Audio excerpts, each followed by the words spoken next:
मैं समझता हूं इमरान खान से 100 गुना नरेंद्र मोदी स्मार्ट है कि जिसने पहले भारत को इकोनॉमी तरक्की पे लगाया, तरक्की पे लगाने के बाद डेवलपमेंट की, वहां के लोगों का रोजगार बिल्ड किया, 250 मिलियन लोगों को उसने गुर्बत से निकाला और उसके बाद जाकर उसने इंडिया में नरेंद्र मोदी साहब लीड मारेंगे, लीड। वाशिंगटन डीसी में शैम इलेक्शन के नाम से आपके इलेक्शन को खा जा रहा था, आपकी डेमोक्रेसी का मजाक उड़ाया जा रहा था। आप ड्रामा भी करते हैं, ढंग से नहीं करते। ये फरिश्ते हैं वो कैसे वोट डालते हैं? फरिश्तों के वोट डालने का टाइम आ गया है और फरिश्ते अपने वोट कास्ट करें। मैं तो सोच रही थी कि कोई तस्वीरें लेकर हम तक पहुंचे कि फरिश्ते कैसे नजर आते हैं वोट कास्ट करते हुए, हमें पता चले। लेकिन साहब किसी और की बदकिस्मती पे हंसना ठीक नहीं है, बदकिस्मती पे नहीं हंस रहा। Moral of the story is कि दीस पीपल डिजर्व इट। अब मैं पाकिस्तानी मेन स्ट्रीम मीडिया मैं बिलीव नहीं करता, मैं यकीन नहीं करता कि वो पता नहीं सच भी बता रहे हैं, कि जेन्युइन स्टोरी भी सुना रहे हैं कि नहीं सुना रहे। लेकिन trade with India is good for the people of Pakistan. मेरी एक आर्गुमेंट जिस भी नई हुकूमत आ रही है उसके लिए ये है कि चाइना क्या हमारे कहने पे इंडिया से ट्रेड उसने जीरो कर दी है? The answer is no. ठीक है ना? इंडिया और चाइना के बड़े वो, इसी तरह इंडिया का मेन स्ट्रीम मीडिया, मुझे उसमें भी बिलीव नहीं है। आप इलेक्शन का ड्रामा भी करते हैं, लेकिन मैं एक बात पे हैरान हूं कि इंटरनेशनल मीडिया ने आपके इलेक्शन की धज्जियां बड़े देर से उड़ा। वो क्लियर नजर आ रहा है कि शायद नवाज शरीफ ही फिर से प्राइम मिनिस्टर बने, तो क्या फिर से रिलेशन बेहतर होंगे? वो तो कह रहे हैं जी कि ये सारी धांधली इतनी मैसिव हो रही है। थोड़ा हिस्ट्री को देखें, पाकिस्तान के पास्ट को देखें, तो नवाज शरीफ साहब 3 बार प्राइम मिनिस्टर बने हैं, तो कहीं ना कहीं इंडिया के साथ उनके दौर में रिलेशन बेहतर हुए हैं, कोशिश की गई है। क्या समझते हैं आप? तो और अल्लाह ताला के हजूर शुक्रगुजार हूँ कि इस कौमी फरीज़ा और आइनी ज़िम्मेदारी की तकमील में अल्लाह ताला ने इलेक्शन कमीशन को सुरखरू किया। कोई एक गवर्नमेंट बनती और सॉलिड बनती, जैसे तुर्की में रजब उर्दगान की है, इंडिया में मोदी साहब की गवर्नमेंट है। सारा इंटरनेशनल मीडिया, पाकिस्तान की हिस्ट्री में हमने इतना फीका इलेक्शन नहीं देखा। नमस्कार दोस्तों, हाल ही में पाकिस्तान में जो है इलेक्शन चल रहे हैं, जिसके बीच नवाज शरीफ जो है उन्होंने अपनी जो नई पार्टी बनाने का जो है ऐलान किया है, जिसके लिए जो वहाँ के युवा है वो सीधा सीधा मना कर रहे हैं। उन्होंने कहा है कि हम ये पार्टी नहीं बनाने देंगे और नवाज शरीफ पार्टी बनाना चाहते हैं, जिसकी वजह से जो है वहाँ पे दंगे भी हो गए हैं, जिसमें अकॉर्डिंग टू BBC न्यूज़ 3 लोगों की जान भी चली गई है, जिसकी वजह से वहाँ पे बहुत ज़्यादा दंगे उनको झेलने पड़ रहे हैं। और जो है नवाज शरीफ वो पार्टी बनाना चाहते हैं, दूसरी तरफ जो युवा हैं वो कह रहे हैं कि हम ये पार्टी नहीं बनाने देंगे। तो चलिए देखते हैं क्या चल रहा है पाकिस्तान में। तो चलते हैं पाक मीडिया की ओर। इंडिपेंडेंस, इमरान खान की पार्टी को सिंबल नहीं मिला था, इसलिए वो इंडिपेंडेंट्स हैं। वो तकरीबन ओवरऑल इंडिपेंडेंट्स जो हैं वो इस वक्त 87 है, जिसमें कहा जा रहा है कि इमरान खान की पार्टी के पास तकरीबन 70 के करीब लोग होंगे। बाकी इंडिपेंडेंट्स वो हैं जिन्होंने जो ओवर वैसे इंडिपेंडेंट है, उनका इमरान खान की पार्टी से कोई ताल्लुक नहीं है। PMLN जो कि नवाज शरीफ की पार्टी है, मरियम नवाज की पार्टी है, वो 60 पे है।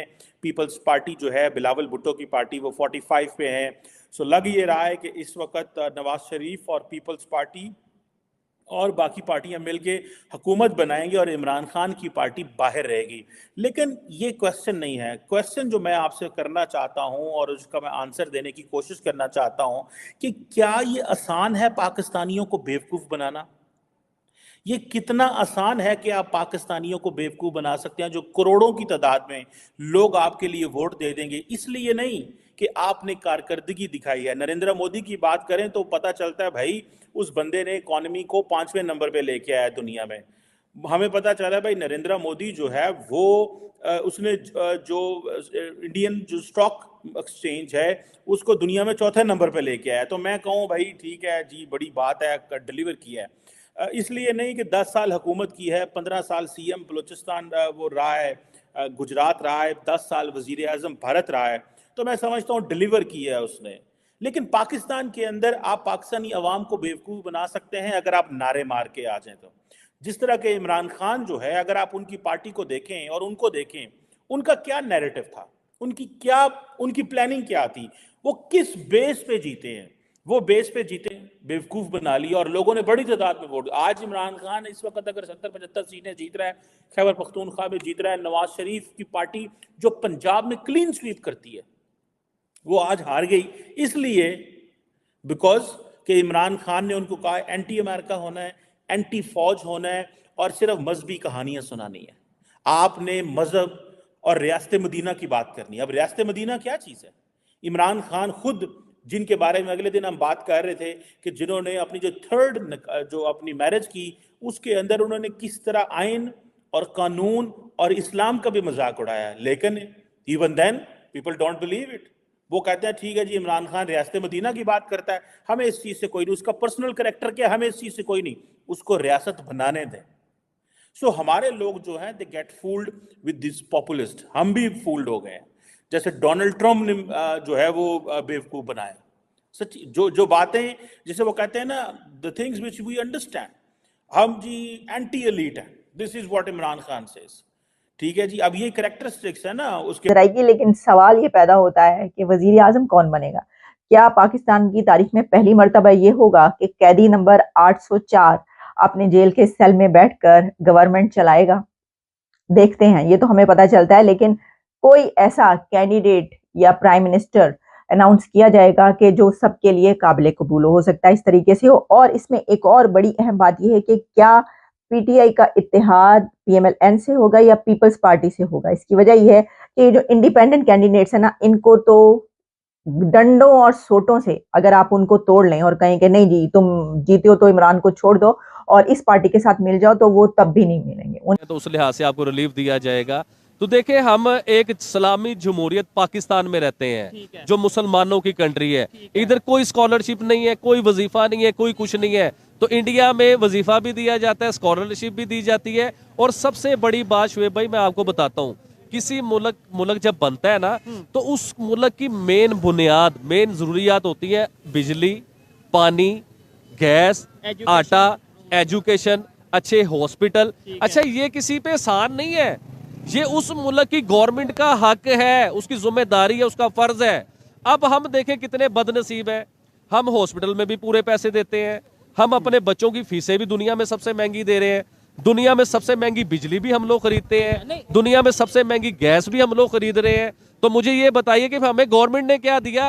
नहीं, आपने बात की बिजली, नो डाउट इस टाइम एशिया में सबसे ज्यादा महंगी जो है वो पाकिस्तान में पर यूनिट चल रहा है। लेकिन स्कूल की जो आपने फीस की बात की है ना, मैं क्योंकि सर्च करता रहता हूँ, देखता रहता हूँ, तो शायद इंडिया में भी बहुत महंगे महंगे स्कूल हैं अभी तो भाई, बहुत महंगे। सर जिनको आप बहुत महंगे स्कूल कह रहे हो ना, आपको अंदाजा होना चाहिए कि उनकी क्लास क्या है। मैं आता हूँ इसे गवर्नमेंट के, सर सुनिए, गवर्नमेंट के आम स्कूल के ऊपर आता हूँ, जैसे फर्स्ट सेकंड थर्ड जो होती है ना, ये प्राइमरी वगैरह, ये स्टार्टिंग जो क्लासें होती हैं। अब आप वो स्टार्टिंग क्लासें गवर्नमेंट स्कूल की बात कर रहा हूँ, इंडिया के सरकारी स्कूल जो फ्री है उसे कंपेयर कर लीजिए, उसकी क्वालिटी ऑफ एजुकेशन उसकी देख लीजिए, और पाकिस्तान में जो सरकारी स्कूल है इनकी क्वालिटी ऑफ एजुकेशन आप देख लीजिए। तो आप सर पकड़ के बैठ जाएंगे, हमारे यहाँ जो सबसे हाई फाई क्लास के स्कूल है ना, जो महंगे तरीन स्कूल है, इंडिया के आम सरकारी स्कूल के बराबर का उसका लेवल है। सर ये थी, मतलब ये है कि आबिद भाई ने जो बातें की हैं काफी हद तक मैं उनसे एग्री करता हूँ। डेफिनेटली एजुकेशन का लेवल, ये सिर्फ आबिद भाई नहीं कह रहे, पूरी दुनिया कह रही है कि अगर आज थोड़ा कंपैरिजन किया जाए या इंटरनेशनल लेवल पे, आप यही देख लें कि जो मल्टीनेशनल कंपनीज के सीईओज हैं वो मोस्टली हमें इंडियंस देखने को मिलते हैं, पाकिस्तान से उस तरीके से नहीं देखने को मिलते। और इलेक्शन की जहां तक बात है, तो जब तक पाकिस्तान में फ्री एंड फेयर इलेक्शन नहीं होंगे, जब तक यहाँ पे डेमोक्रेसी हकीकी मायने में नहीं आएगी, जब तक मेजोरिटी, मतलब एक पार्टी की मेजोरिटी के साथ गवर्नमेंट नहीं आएगी, तब तक वो अपने फैसले खासतौर पे फॉरेन मिनिस्ट्री, फॉरेन अफेयर्स के हवाले से अपने डिसीजन नहीं ले पाएगा,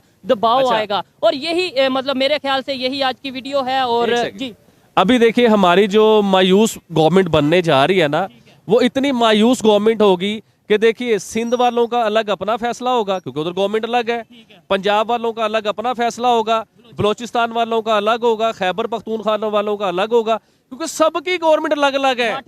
तो फिर हम कैसे तरक्की करेंगे सर? हम कैसे ऊपर जाएंगे, कैसे कामयाब होंगे कि जब हमारे पास ताकतवर वजीर आजम ही नहीं आने दिया आज तक देखिए ना कि कोई वजीर आजम थोड़ा सा ताकतवर हुआ है तो उसकी गवर्नमेंट चली जाती है, वो 2 साल 2.5 साल 3 साल 4 साल बाद वो भाग जाते हैं। तो मतलब अब जो भी गवर्नमेंट आए तो प्लीज खुदारा उसके 5 साल पूरे होने चाहिए, और वो जो भी डिसीजन ले, देखें वजीर आजम होता है सुपर पावर, किसी भी कंट्री का वजीर आजम होता है, वो सुपर पावर होता है।